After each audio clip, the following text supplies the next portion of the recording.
הניסים ועל הברכן ועל הגבורות ועל התשועות ועל הנפלאות, על הניסים ועל הברכן ועל הגבורות ועל התשועות ועל הנפלאות שעשית לאבותינו בימים ההם בזמן הזה, בזמן הזה שעשית לאבותינו בימים ההם בזמן הזה.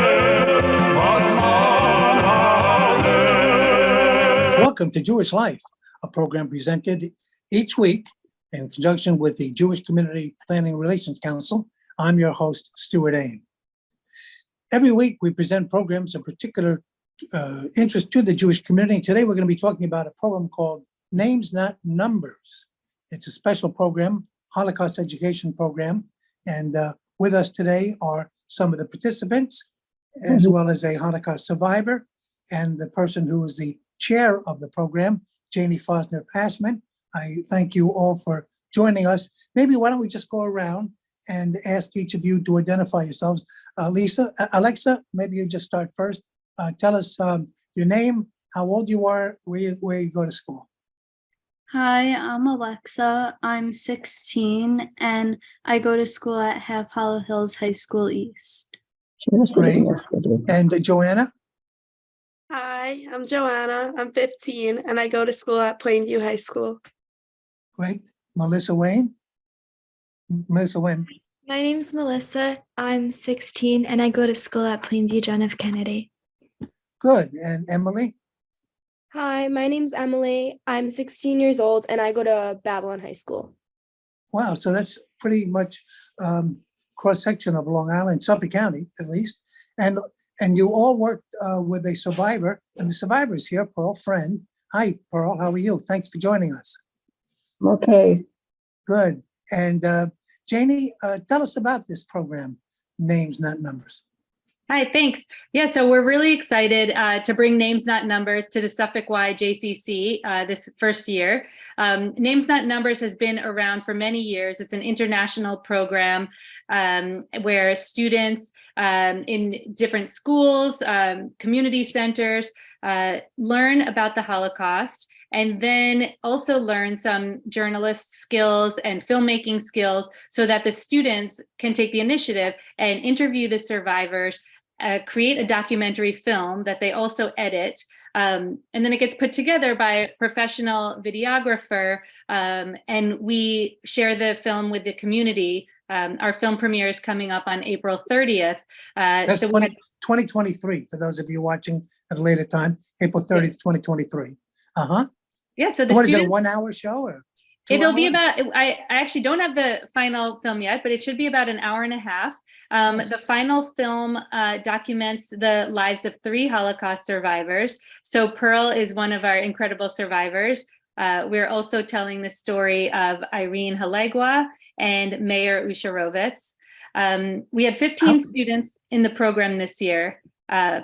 So it's incredible. I mean, you're seeing 4 of our incredible students here. And I think it's really a meaningful way for them to learn more about the Holocaust and have the opportunity to really go in depth and meet a survivor and know her story. Right. So you actually have a trailer. Although the final product hasn't been finished, you have a trailer. Why don't we take a look at it right now?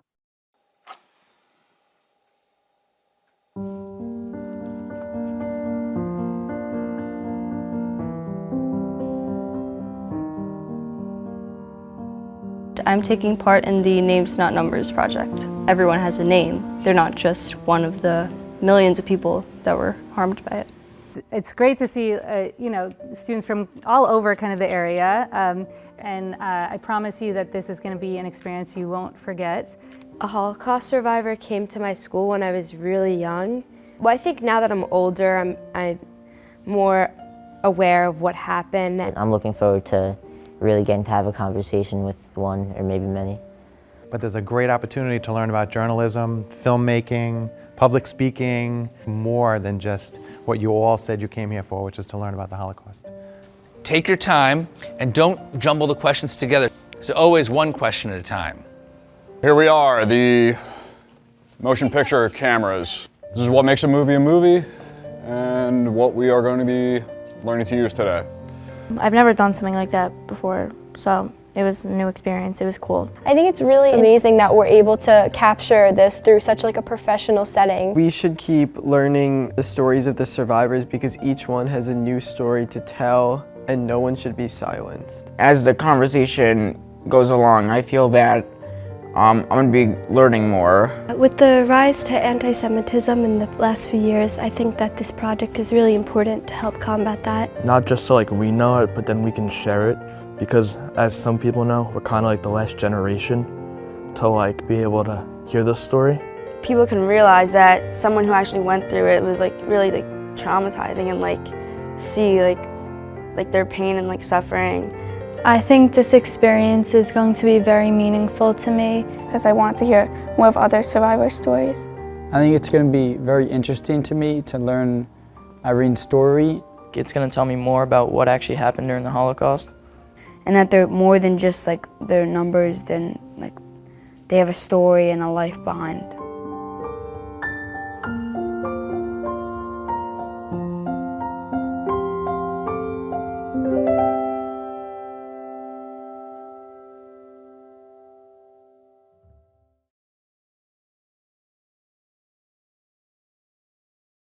Well, that's going to be April 30th then, for those of you watching, April 30th, 2023.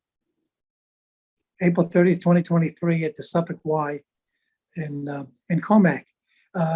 Boy, it really looks good, doesn't it?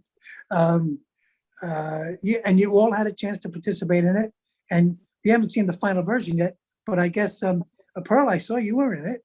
And what part do you think is most memorable for you in this whole story? Or let me ask the kids first, and then I'm going to go to Pearl for a second. Alexa, what was most memorable for you about this whole experience? So in school, we just briefly learned about the Holocaust. We never really heard stories about individual survivors. So I think really learning from Pearl and hearing her story firsthand, it really impacted me, and I'm never gonna forget it. Right. And Joanna, what was the thing that stands out in your mind about this whole experience? Yeah, along with what Alexa was saying, really just meeting Pearl and hearing her story, and also working with you all to make this happen. And I think it was just really great to hear her story and also the other people's stories as well. Melissa? All around, it was a really memorable and invaluable experience, but I think really just the day when everything came together and we got to the filming day and we got to meet Pearl and we got to learn from her and really, ask her questions and listen to her story was really special. Good. And Emily? I think for me, the most memorable part of this experience was not even just learning about the Pearl's story, but kind of being able to connect with Pearl and being able to ask her questions and almost interact in a more of a personal way, which is something that you don't really get to experience when talking about a Holocaust survivor. And it was really unique to kind of have that experience. And Janie, what are you taking away from it? This is the first time you've done it, as you said. Is it what you had hoped it would be? Yeah, absolutely. I've worked in Holocaust education for actually close to 20 years. So this is a real passion of mine. I'm the granddaughter of 4 Holocaust survivors. So I wish I had the opportunity to ask my grandparents questions now. There's so many things. So having the opportunity to meet with survivors that, I can ask questions and young people can ask questions. We don't have a lot of time left. This generation is really the last, you heard one of the students say it also, that this generation is the last generation to be able to talk to Holocaust survivors and hear their stories. And I think that in schools, the students might learn about Auschwitz, but what I really feel passionate about is having the students learn about what was happening in the 1930s and how did this happen? How did neighbors and friends turn against each other? How does hatred get to the point that it escalates to genocide? Because those are the lessons we need to learn, and how we can fight hate and fight anti-Semitism. So I've been really proud and happy that, you know, we can bring this program, and the students are incredible. You know, students nowadays are very busy. They have a lot of activities. So to have young people who are really passionate and dedicated to coming to our program and being a part of it is, you know, I have faith in the next generation to make a difference. Good. And Pearl, what message did you try to get across, or was it basically you responding to the questions that were posed to you, or did you have something you wanted to get across? Me was the questioning from the students.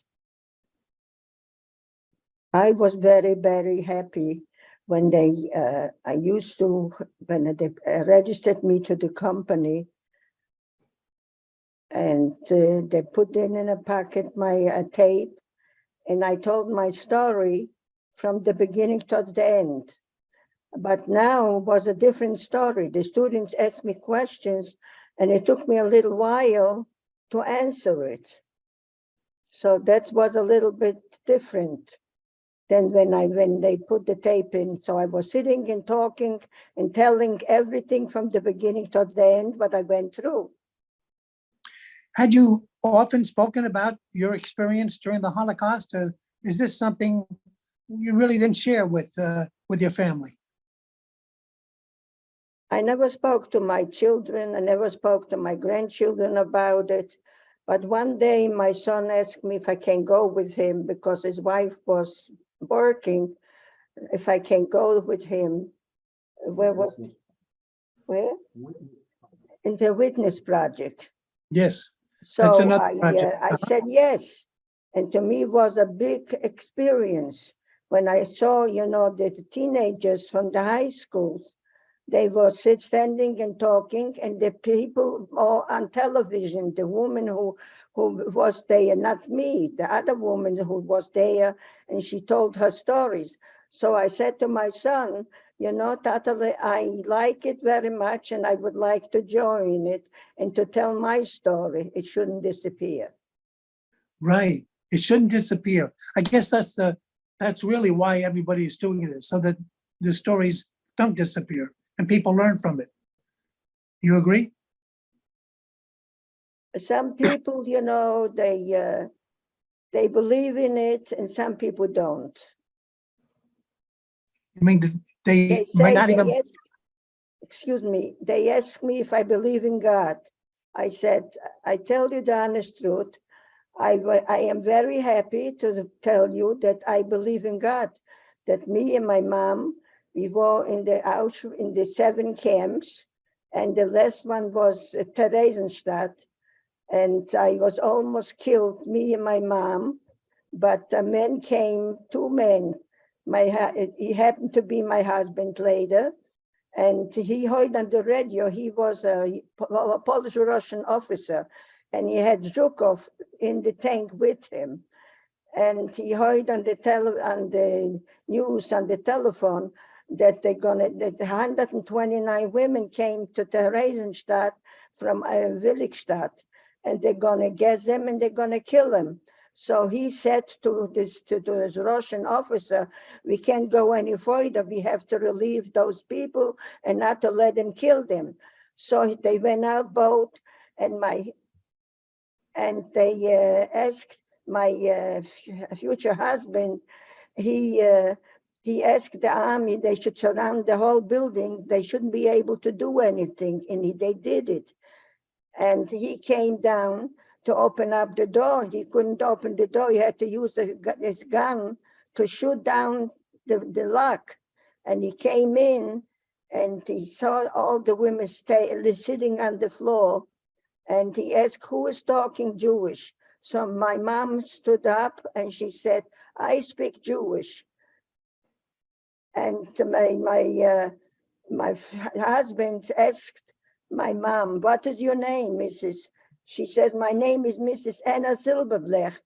You know Mrs. Anna Silberblech? your husband is alive. We didn't know 5 years if my father is alive. He was in Russia. And so he told her that today is Sunday and tomorrow's Monday. I'm going to call my father and tell him to go tell Mr. Hilla Zilberblech that his wife and daughter are alive. Wow, that, and just for our audience to understand, your husband-to-be lived in Poland. When he heard that the Nazis were coming, he fled to Russia, he was right on the border. He went to Russia. He joined up with the Russian forces. He commanded a tank, and that's how the story goes. And that's why he was in a Russian tank. He was a Polish citizen, and that's why, and Jewish, obviously, and that's why he asked who speaks Jewish here, and that's why he was able to do that. And he had been fighting in the war really since the start, as I recall. And what year was this that he came to Theresienstadt? 1944 or 45, was it? Do you remember what year? In What was it? 1944. It was 44 that it was liberated. He Yeah. was in the officer school Yes. in Russia. Yeah. Yeah. What a And remarkable story. He became a tankist. He had 139 tanks under him. Wow. And yes. Tremendous, tremendous. All fighting in Poland. All fighting in Poland, his home country. Yes. Yeah. Yeah. So they said, that puts the lie to them, those who say that the Jews, would just let themselves be slaughtered and whatnot. The Jews did fight back, and here's an example of it. Melissa, I see you nodding. Talk to me about when you heard that. What did you think? Yeah, I just think that that's like really important to realize, because yes, I think that a big thing in the beginning of this, a lot of questions that you kept hearing be repeated when we were talking about our questions was how did this all happen? How was this allowed to happen? And the truth is that there were people fighting back, but I think it's important to show those examples of when there were people fighting back and how it's still the power that people had. It was really unfortunate. Right. Pearl, you said this was the 7th of the camps you were in, Theresienstadt, and that's where you finally were liberated.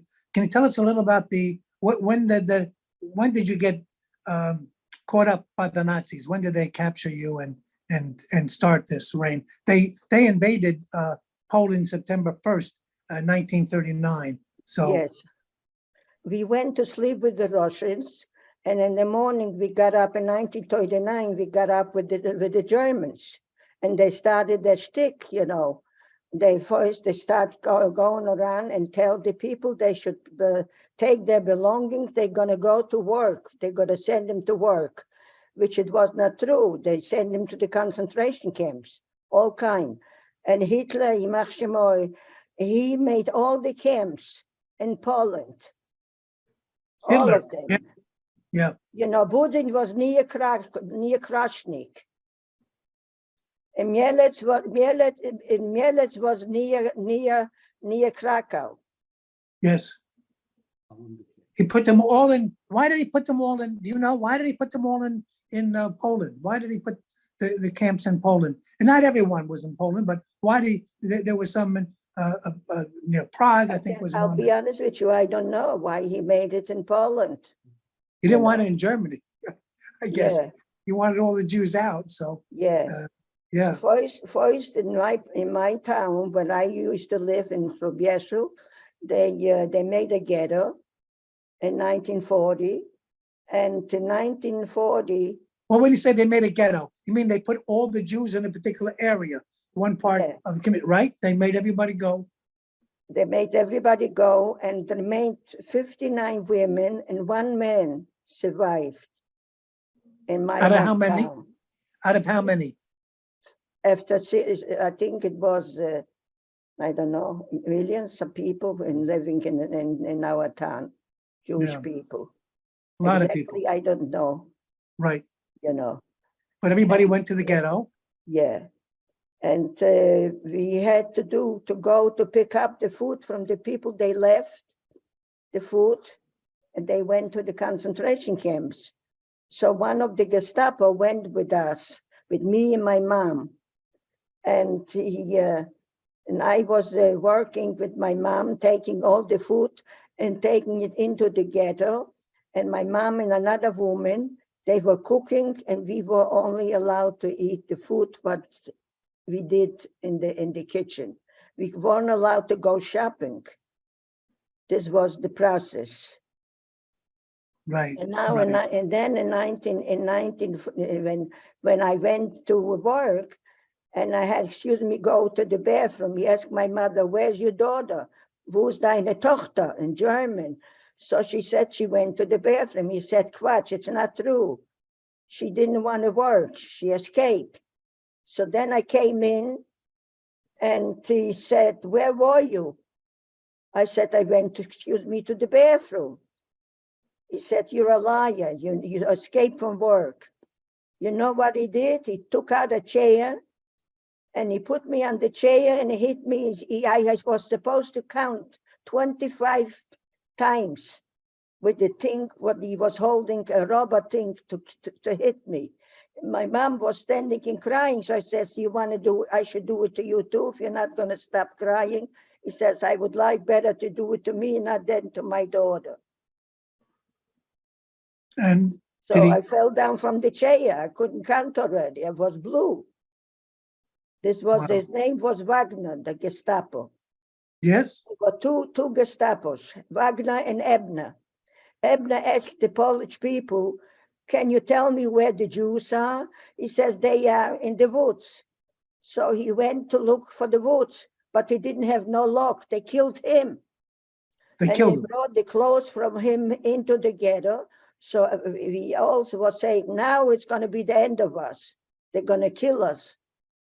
So they made a president, and they made a Jewish president and a Jewish vice president. And the young men they make for Jewish policemen.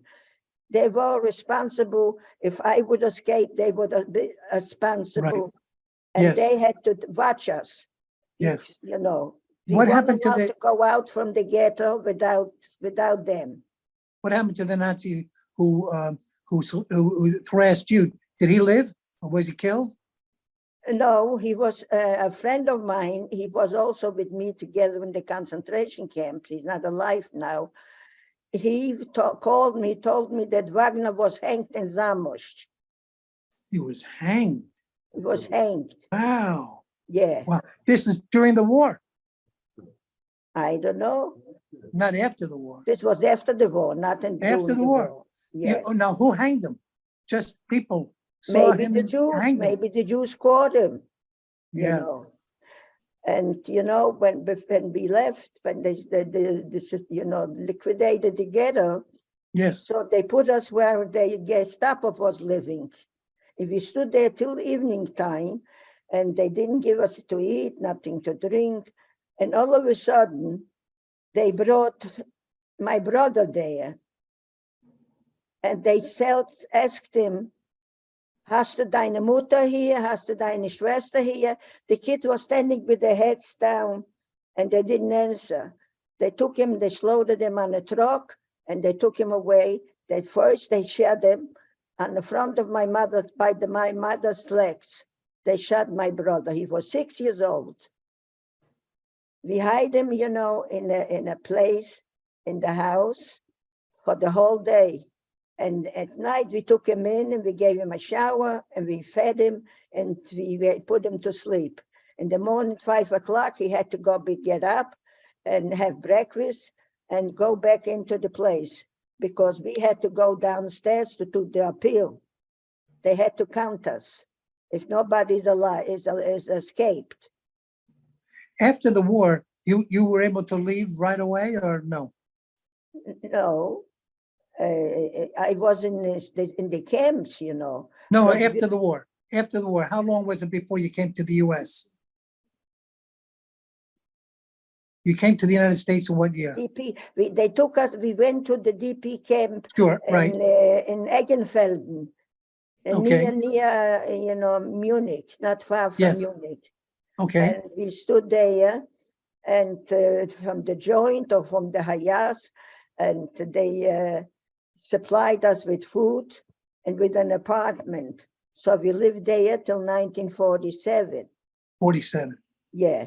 And then in 1949, we came to this country. So first, my husband went to Russia to pick up his parents because he wanted to get married. So he brought his parents from Russia, took him two days to come to Russia. Right. Yeah. Right. So And he if you brought had his seen, parents. let me ask you this, if you had seen any of these Nazis who did things to you on the street after the war, what would have happened? They weren't in our place to see them. They escaped right after, they escaped. But they continued to live. Wagner didn't have a chance, and Ebner didn't have the chance. Didn't have They a killed chance. them both. Right, those two. But I'm wondering about other people, other Jews who saw the Nazis afterwards on the street, because very few Nazis were tried. What the reaction would have been seeing these guys on the street. The reaction would be, to kill them. Yeah. Janie, this is only one of several programs that the Suffolk Y is planning on doing. Am I right? In terms of the Holocaust? Yeah, we have a few programs. And actually, just to go back to that question you were just asking, I remember asking my grandparents who went back to their hometown after the war. And, my grandfather said, back then, it's not, everyone had, their own clothing that was special. Yes. He knew his coat. He had a fur coat. He came back after the war and saw someone in town wearing his coat. He knew it was his, when they took everything from the Jews, and he couldn't do anything. And they also, my grandparents said they had to go back to a town where they knew that the people they were living with now were collaborators, working with the Nazis. And I can't imagine what that's like, because they just had to, I think maybe some of them, like Pearl said, you want to kill them. And, some of them were brought to justice, but many of them were never brought to justice. Most of them. So the majority. Yeah. Terrible. So it's like I said, it's a real passion of mine to teach children about the Holocaust. So we have Names Not Numbers at the Suffolk SYJCC. I also have a program for students who are becoming a bar bat mitzvah. It's called the Testimony Project, that typically students will do a community service or a mitzvah project for their bar mitzvah. And I help connect them with a Holocaust survivor or the child of a survivor to document a survivor's story. So that's another program that we have. And I'm starting up a new program in partnership with 3G New York. So 3G are the grandchildren of Holocaust survivors, like myself. And so to help us make sure that we tell our grandparents' story, and we can help promote Holocaust education. Great. Janie, I know you got to go shortly, but I wanted to see if you could just explain to us what this program is all about and fill in the details. Yeah, absolutely. Thank you. So we're really proud to host a program of Names Not Numbers at the Suffolk SYJCC in Comac, Long Island. Names Not Numbers is an international organization. So it's an interactive media Holocaust project. It was created by the educator Kova Fish Rosenberg. It's generously supported by a big national foundation. And then at the JCC, we're also supported by UJA Federation of Long Island. So we're really grateful, to have all of this support. Our Names Not Numbers program is just one of many Names Not Numbers programs that are going on throughout the country and even in Israel internationally. And something very special about the film that the students are creating, and you'll hear more from the students about the process, but the film is premiering on April 30th, 2023 at the JCC, and our film, along with all of the Names Not Numbers films, are housed at Yad Vashem, the preeminent Holocaust Museum in Jerusalem. So all of these stories will be, always able to be watched through Yad Vashem's virtual library.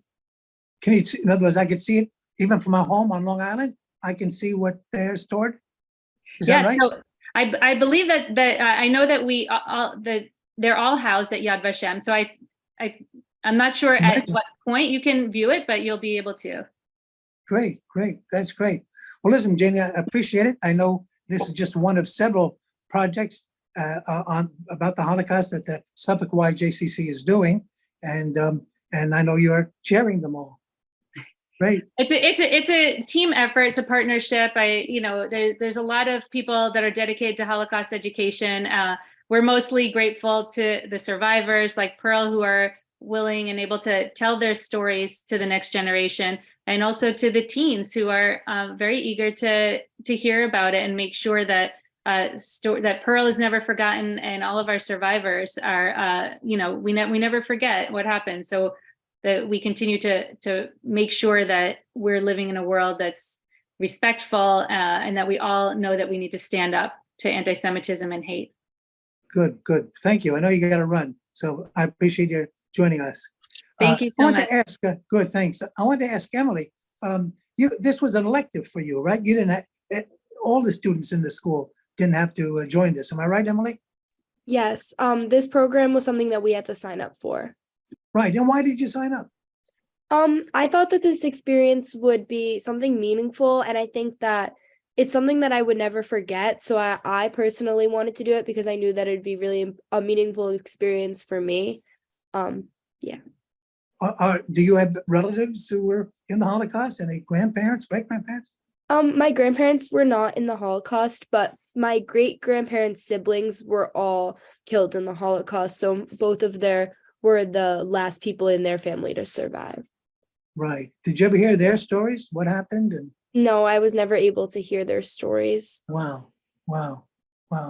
So this gives you some inkling, I guess.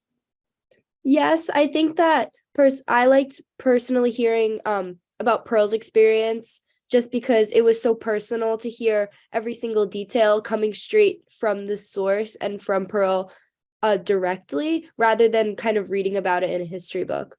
Yeah. What was most surprising about what you heard from Pearl?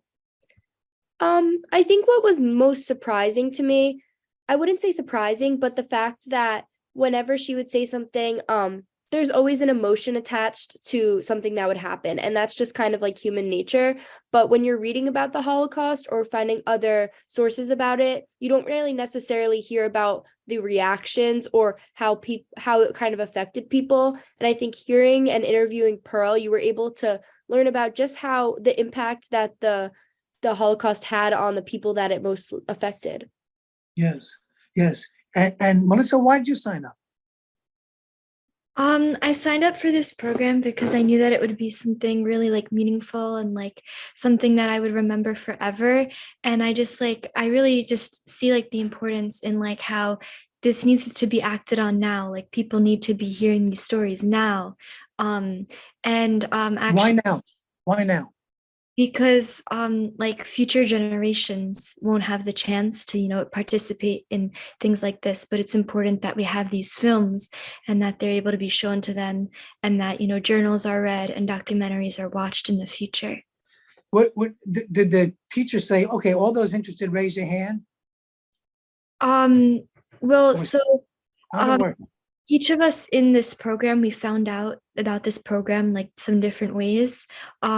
Jane had reached out to a bunch of different organizations. So some people found out through like temples or community centers, or through just like different teen youth groups and things like that.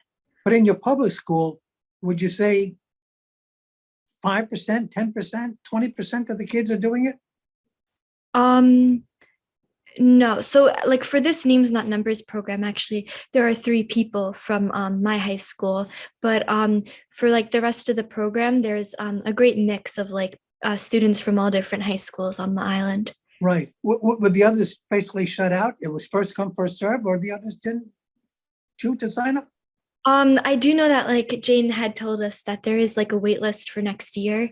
People who are already going to be doing it next year because there are a lot of people interested in it, which is really awesome.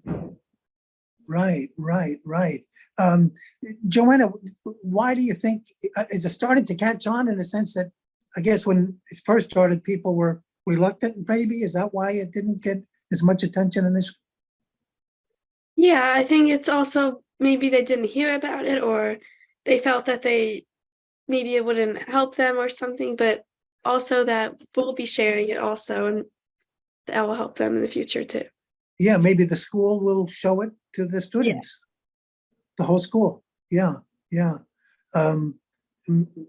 That's what did you learn that you hadn't known before that in this program? What surprised you?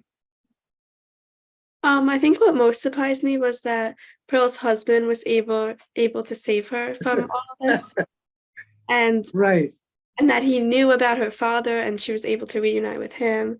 I just think that's a really amazing story to have that. Totally amazing.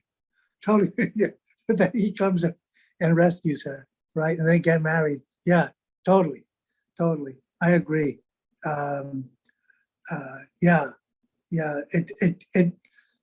It makes something so large, brings it right down to the individuals, and I guess that's what brings it alive. Am I right? Yeah, definitely. Yeah. Alexa, what did you think? What was most surprising for you? Something that was most surprising to me was that Pearl has her own unique story and her own unique experience. It's not just what I learned in school or what I've heard. Pearl really has her own story and her own hardships, and that really touched me. Yeah, you wouldn't have heard this, I don't think, in the textbook. I'm not quite sure you'd hear and read any of that, right? Yeah, no, I really never heard any like personal story from the Holocaust. So that's also a main reason why I wanted to do this program, so I can hear directly from Pearl and other survivors instead of just hearing from a teacher talk about it. Okay, how many of you, just by hands, have been to a Holocaust museum? 3. Okay, which ones did you go to? Alexa, where were you at? Which one did you see? In New York City, I went. New York City? And Joanna? I know there's one on Long Island. I'm not really sure what it was called, but I know it's around here somewhere. In Glen Cove. Yeah. So where did you go? Which one did you go to? The Glen Cove one, I think. Oh, you did? Yeah. And Emily, you went to the Glen Cove one or the city? I went to the one in the city. In the city. And the one in Glen Cove, I guess the city, I haven't been to the city one lately, not since COVID. I haven't been out to these, but they have a hologram now at the museum in Glen Cove. I guess they have one in the city as well. Have you been there lately? Yeah, anybody of you? You know what I'm talking about, the hologram with the survivor? Okay, I'll explain. They had a survivor sit in a chair, and then they asked the survivor all kinds of questions, and they recorded the survivor's answers on, I forget how many cameras, and then using all kinds of technology, they put it together, and now some of those survivors have since died, but anybody can come in, they'll put the tape on, and you can ask the survivor any question you want, and the recordings that were made, the answers that will then answer the questions that were asked. And it's amazing to hear somebody who's not there anymore come up with these answers. And so that's a hologram, and it's at the Glen Cove Holocaust Center. Melissa, does this, what you've learned in this program, Names Not Numbers, encourage you or inspire you to go to see one of these Holocaust museums? Yeah, it definitely really does. Like I am really looking forward to one day being able to see one of these museums and to just like dive deeper into more Holocaust education after hearing from Pearl. Yeah. Did you know much about the Holocaust before you came here? What did you know about it? Let me ask that way. What did you Yeah, know? being like in an environment like that I grew up in, like, going to Hebrew school, I did, have more education on the Holocaust than I think other people at school, may have had. But really, like what we were taught in school, we heard like the Holocaust, Kristallnacht, Zyklon B, Auschwitz, like those were the words we heard. But it wasn't until Names Not Numbers that all of that was really put together and where we truly like learned about it. Right. And well, let me ask you, Alexa, how did you know the Holocaust before? Was it basically through the books, or what was the extent of your knowledge about the Holocaust? I learned about it last year in school, but just along with like the war. So we only spent like a day on it. We didn't Really? Yeah. So I didn't really know much. I did know about it from my family and Hebrew school also, but as I was older, I didn't really know a lot about it until this program, and Jane educated us really deeply before interviewing with Pearl. Well, let me just ask Emily. I didn't ask you yet. What did you learn, and how what did you know before?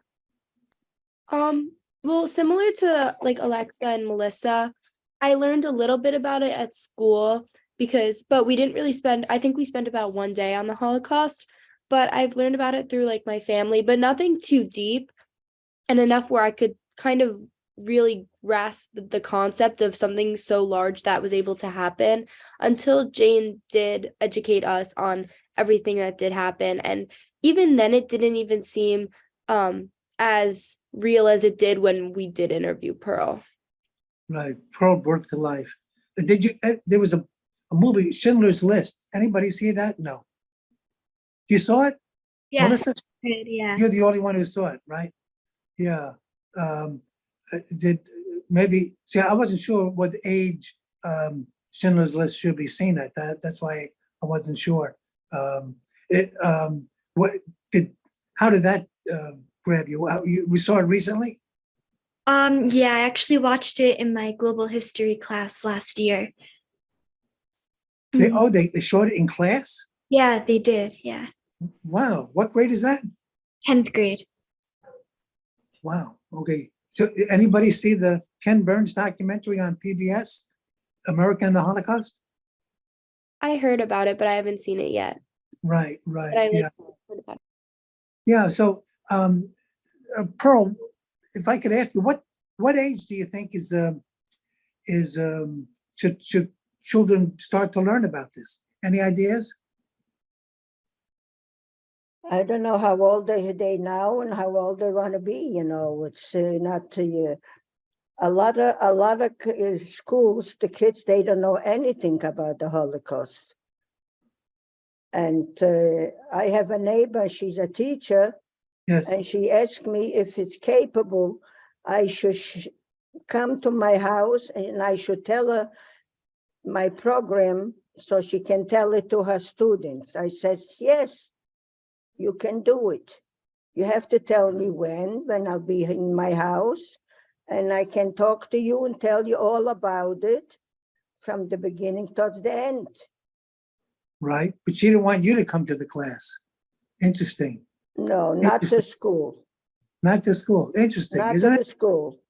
She didn't ask me to come to the school. She just asked me if it's capable for me to talk to her, tell her all about it, which camps I was and how long I was, and when I was freed from that, So I told her, if you want me to tell you, you have to come into my house so I can tell you from the beginning to the end. Sure. Sure. So she didn't give me an answer, so I didn't ask nothing. Right, right. It loses something, I think. Am I right, Alexa? If a teacher had come in and repeated what Pearl said, would that have had as much impact as hearing it from Pearl herself? I don't think it would have had as big of an impact because really hearing from Pearl herself, like that's something really special to me that I got to experience. But I do think that hearing individual stories are more meaningful than just hearing overall what happened. So as we record this, we're just a week and a half, 2 weeks away from Passover, and the families gather for Passover. And you're going to meet cousins and right cousins at the table, I guess. You haven't seen them. Would you talk to them about what you've learned? Is this something you would share with them? Is it had that much of an impact? Emily, you're nodding. Yes? Yeah, I think I would definitely share this with my cousins because I think that, and my other family, because I think this is such a meaningful experience that people should be aware of and even just like want to participate in a program like this. Right, right. And educate them too. I mean, about what you learned. What's the thing? What would you tell them? You're sitting at the table and you've gone through the whole thing, and now it's time for the dinner, and you're starting to eat the dinner, and you turn to your friends and guess what I learned in school, or how would you do it? How would you approach the subject? Well, I don't think I would necessarily tell them Pearl's story because I'd want them to come to the premiere and kind of hear Pearl tell it herself.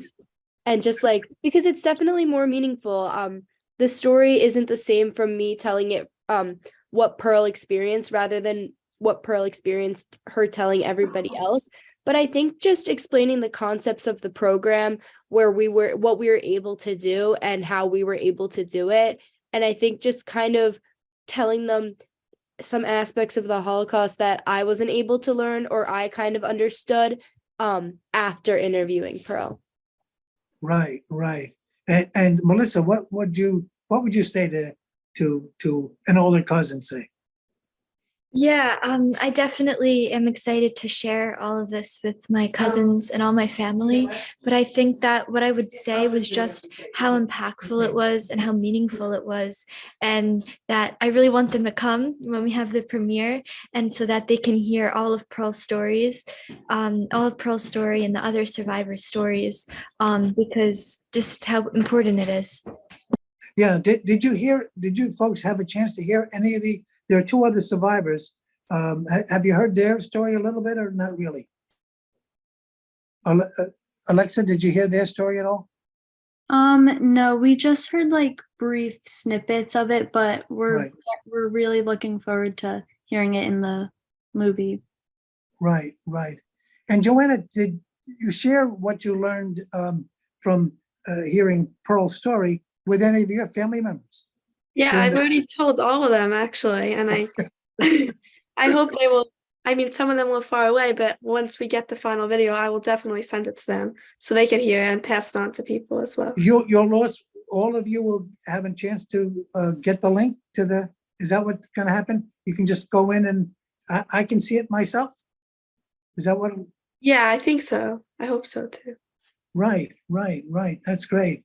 What would you say to some of the other students that when you're in school and you got a chance to interview Pearl, do you come back into the school and tell your classmates, oh, look what I learned yesterday, or it doesn't come up?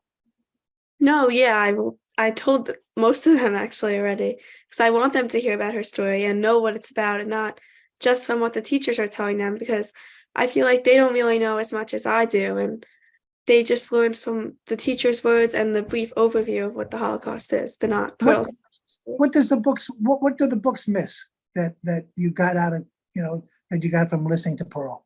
What do the books miss? Well, they just say that 6 million Jews died and there was the Gestapo and they tortured people, but they don't really go into the emotion and what each individual story is really about. Right, right. Emily, how do you see this? I see this as an opportunity to educate people in a different kind of way, because when you go to school, they kind of educate the Holocaust almost like it's like a test. Like you have to memorize the information that happened and you have to be tested on it. And I think that kind of takes away from the meaning of learning about the Holocaust, because it's not necessarily what happened. It's just people are trying to memorize facts. And I think that that's not the way that it should be learned. And I think that through learning a personal experience like Pearl's and the emotion and just the life behind what happened is so much more meaningful than reading words on a page and trying to memorize them and trying to learn about the Holocaust like that. Pearl, did you get a chance to tell the students about what life was like before the Nazis came in and invaded? How old were you at the time they invaded? I was 12 years old. 12 years old. So what was Yes. life like for you before the Nazis came in? What was life like? Life was very good. I went to school, and when soon as they come in, we couldn't go to school, and they stopped us and everything. I used to go to, in Bet Yaakov, I used to go. My father, should rest in peace, took me every week. And everything was stopped because they didn't let us do it. Right, So we didn't go. But I had a private teacher. He used to come to the house, a man, and he taught me, from Bet Yaakov. He taught me Hebrew, and he taught me a lot of things, which I enjoyed and I liked it. Had you thought of going to, which was then Palestine, or you came later? You came in 49, I think you said, right? To the United This States. country? Yeah. Yes, So in had you thought of going? 1949. Had you thought of going to Israel instead? Yes, I went did? with my husband 18 times to Israel because his family lived in Israel, his parents and 2 sisters and a brother. So why And didn't you stay there? Had you thought of staying in I Israel? would like, I liked Israel very much, but I had family here. My grandfather came to America in 1928 when I was born. Yes, yes. And my father had another brother. He escaped from the Polish army. He was 16 years old, and he came here to this country, which I didn't know him. So when the time came and they told us that if you have anybody in America, they could fight for you and vouch for you. Yes. So my uncle vouched for us, and me and my parents. First, I came to this country, and a month later, my parents came to this country. So wait a second. You're on the boat. You see the Statue of Liberty? We came to Boston. And then from Boston, we took the train and to the main station to New York. So you and there didn't was come my through. grandfather and my uncle waiting for us to arrive. And I they didn't had realize that. Wow. already an apartment for us, and we lived together in near Jerome Avenue. You see, I thought everybody came through New York Harbor and saw the Statue of Liberty. You went up to Boston. Oh, you missed it. Yeah. Oh, wow. Wow. See that? I learned something. Wow. How about that? How about that? So, and that's why, yeah. And in order to come in, you had to have somebody here to vouch for you. Otherwise, Yes, right. the laws in the United States were still restrictive, even after the war. So, yeah, fascinating. If you were to write a report on what you've learned here, what would it be entitled? Emily, what would you call it? I'm not really sure. I'm trying to think of something like an opening to what I would say. I think it's not really, I think the title of the program, Names Not Numbers, is very fitting to what Pearl's story is. And I think it's very, there's a lot more meanings behind what it's supposed to mean. Let's just explain for some people who don't know, anybody who was in Auschwitz got stamped with a number. Am I right? It was only in Auschwitz that you got a number. Am I correct? I believe that's right. And you were in Auschwitz. Can we see? Oh, yes. There it is. Yeah. Yeah. Your kids also. 41-48. Wow. Wow. Your kids all saw that, right? We wasn't named by the name. We were named by the number. Just to dehumanize the people and make some, yeah. And yeah. And I have another number from Mielec, concentration lager. Oh, wow. Wow. Yeah, Your kids all saw those that. two numbers. Yeah, yeah. Incredible, incredible. I know some people tried to take them off, but, I don't know. It's Yes, I went to a German Jewish doctor when I moved in. We moved from Jerome Avenue to the Bronx. Yes. His name was Hartman, a Jewish doctor. He says, Paul, if you don't like to have the numbers, I can help you. I can do it and to remove it. I says, no, doctor, by 100 years, I want to go with it. Wow. I'm not ashamed that I'm a Jew. Wow. Yes. Pearl friend, and thank you all, Alexa and Joanna, Emily, Melissa. Names, not numbers. It's a Suffolk Y. It's a program, I guess, will go on for several years. Thank you all. My name is Stewart Ain, and this has been Jewish Life. Until next week, have a good week.